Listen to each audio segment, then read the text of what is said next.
Good evening guys. Yung mag-isa ka lang dito dahil yung dito sa pinag-anuhan namin na nilatagan namin dati ng mga kawil, bumaba ang tatlo. Gusto daw mamana sila doon sa sa irrigation. Kaya ako lang dito mag-isa guys. Ayan tapos may makita ka pang ganito ba sa dashboard mo? Ayan guys. Yan, nakita niyo ba yan guys? Hindi ko masyadong maaninag sa likod. Kaso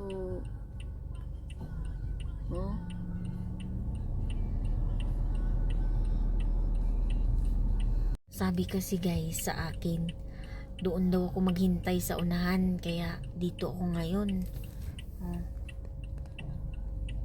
Ako lang dito guys. Ayan guys, ako lang dito. Mag-isa lang ako dito.